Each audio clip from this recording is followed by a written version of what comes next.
Why is she brown? Why is she Indian? Why is she voiced by an unfunny comedian? Just why? Why does this Scooby-Doo show need to be recast and diversified? Is that really what the media think people want? Oh, let's have a black Shaggy. We need to bring in the urban demographic. Let's have unfunny lesbian detectives. Let's make Daphne Asian, and let's make Fred, the white privileged character, the most horrible character in the show. But in retrospect, the showrunners inadvertently made Fred the funniest character, and all the women are the worst kind of people that you would immediately turn the other way around if you met them on the street. Velma is so bad it honestly makes you believe that Scrappy-Doo wasn't that bad. I'm Scrappy. No, I meant the Scrappy-Doo from the other shows, not this monstrosity. He's so ugly, but not as ugly as the rest of the main characters. And what's funny is that this is the only Scooby-Doo related show in which the Scooby Gang are friends with Scrappy-Doo, which tells you how unlikable these set of characters are. First of all, how on earth did this show manage to run for 2 seasons? HBO, you need to be questioned, because that is a crime, and I now have less respect for you. Velma is a giant insult towards the Scooby-Doo franchise. It's making fun of it for no good reason. It is merely capitalizing on the brand while at the same time disrespecting its legacy. This show starts with one of the most obnoxious monologues I've ever heard. It's so terrible that you instantly hate her. Nothing she said was even correct. Tall, handsome guys getting powers to get even more powerful. But if it's a girl, it's why is she crazy? What is she actually talking about? Has she not seen Buffy? Is her references and exposure to heroic adventures so limited and vain that she just has to make it suit her agenda by ignoring all the good shows and movies that represent women, and also making you feel sorry for the fact that because of her gender, she's been subjected to stereotypes. It's actually amazing how annoyed I am by this one 20-second monologue. Nothing has even happened. I haven't even got a chance to know her character, but this one incredibly patronizing line made me hate her so much. Everyone loves it when white people play Jesus or a professional boxer.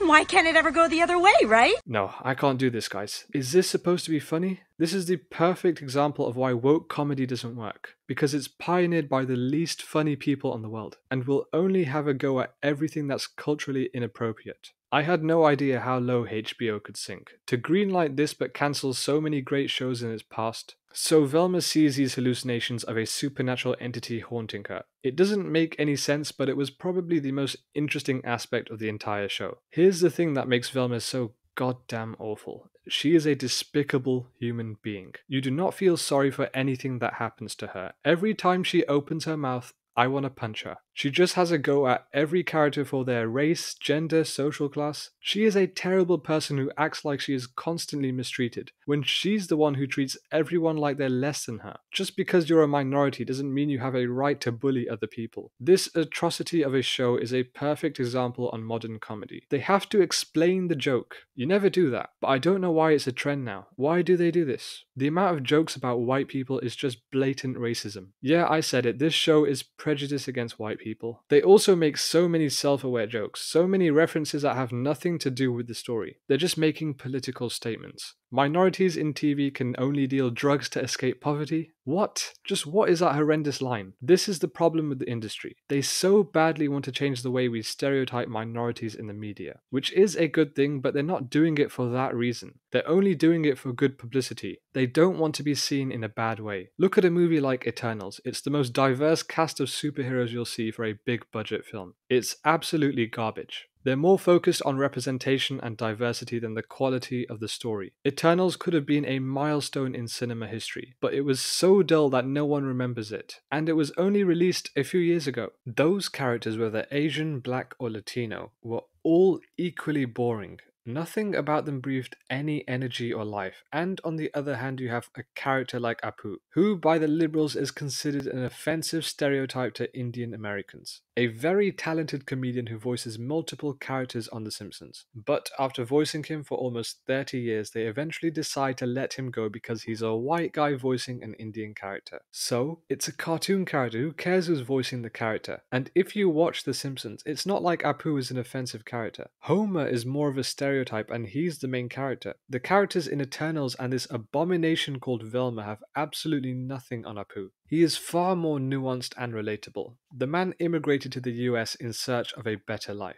He owns a quickie mart to pay back his student loans. He goes through many ups and downs throughout the show. He is living the classic American dream. But a certain annoying little group had to speak up and say he is a racial stereotype. And then you go on to greenlight something as repulsive as Velma, a character who is a minority but feels like she has the license to discriminate other so-called privileged races. That's the world we live in now. And by the way, Mindy Kaling is a terrible voice actor. She delivers every line in a monotone and obnoxious way that doesn't make any sense, because voice acting allows you to cover distinct and various tones that bring life to the animated figure. Hank Azaria does a far better job of portraying an Indian character than a person who is actually of Indian origin. If this show couldn't get any more woke and liberal, they forced a lesbian relationship between Velma and Daphne. I dislike these two very much, so whenever they're on screen, I get mad. It doesn't matter what their sexual orientation is. They are just giant pieces of shit. Forcing them to fall for each other felt like some fantasy for the writers. Hey guys, what if Velma and Daphne kiss? This is written by perverts, honestly. And HBO, the company that made Game of Thrones and Sopranos, said yes to this. There was no reason for them to like each other, and above all, no one cared. All of the romantic subplots were poorly executed because you didn't care about any of them. The best moment of the entire show was when Velma gets hit by a police car. But what would have made it even better is if she died. But let's be honest, Velma is the real villain of this show. She constantly hates a specific racial group. She talks down to everyone like they're less. She thinks she's smarter than everyone in the room. What Velma has done for Indian and female cartoon characters is a joke. It just sets everything back. Everything that writers with actual talent have worked towards is being undermined by something as stupid as Velma. In the original series, Fred is a natural leader who is courageous, dependable, and dedicated to solving mysteries. While occasionally portrayed as oblivious, he is well-meaning and competent. In Velma, Fred is reimagined as an immature, entitled rich boy who lacks basic life skills and intelligence. He is used as a caricature of privilege, often serving as the butt of jokes about wealth and incompetence. So they turned him into a one-dimensional character, intending to make him unlikable. But he ends up being the most likable because everything he does is actually funny. When it came to humor, he was carrying the show. Everyone else sucked. Maybe it was because they got a voice actor who's actually funny. Shaggy, known for his laid-back demeanor, love of food, and close bond with Scooby-Doo,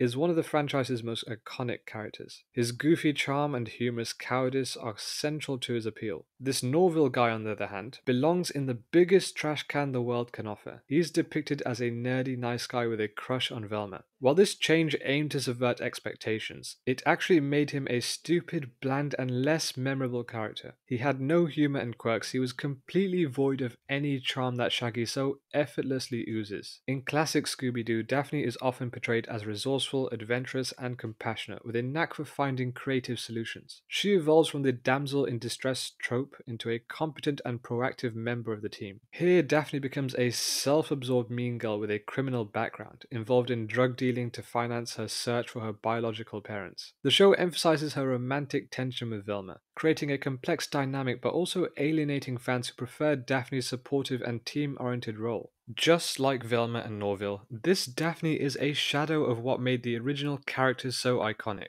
The general mystery in Velma is quite dull. Scooby-Doo as a show is repetitive and often results in the same outcome, but the mystery itself is creative, fun, and you have characters who you don't hate. In Velma, every mystery she solves is by accident. Every clue is conveniently set up for her. She is not a smart person, she is quite stupid. The mystery has no appeal or intrigue. Maybe it would be compelling if they weren't jamming that woke comedy every 5 seconds, but that's another problem that defects the quality of Velma. The tonal consistency is all over the place. I can't tell if it's trying to be funny or serious at times. It switches from the two so abruptly, it puts you off. I mean, I was put off from the first minute of episode 1, and I should have stuck with my instinct to start watching. I just wanted to know what all the fuss was about, why people hated it. But that's not possible. How can a show produced by HBO be bad? Well, there enters Velma, and now I can't unsee the atrocities I have witnessed. From what was intended to be a satirical take on a beloved series, in fact turned out to be one of the worst TV shows ever created. I'm talking Nutshack level. I mean, what if an Indian girl wants to dress up as Velma for a Halloween party? She's just gonna get bullied for it because of this stupid show. There is no real story, there is no mystery. The mystery itself is never engaging in the slightest. When the mystery is revealed, it's massively underwhelming, because the culprit explains the idiotic logistics of their plan through exposition. The whole of Velma is just exposition. Whether they're trying to tell a joke or progress the plot, apart from a few facial expressions, the show doesn't rely on physical comedy, but entirely on the voice actors and dialogue, which, as I have stated many times in this video, is atrocious and unbearable. Velma takes you on a journey that starts with anger, frustration, and wanting to smash the screen, and ends with chronic depression. You just give in to the cringe. All the anger you let out is nullified and exhausted. You no longer have the energy to react with such negative emotions. You just sit there and endure the pain as tears uncontrollably drip down, and you don't even have the strength to wipe the tears. You just let them trickle down to your lips and succumb to its salty flavor. That's what the Velma show does. It is torture for the mind and soul.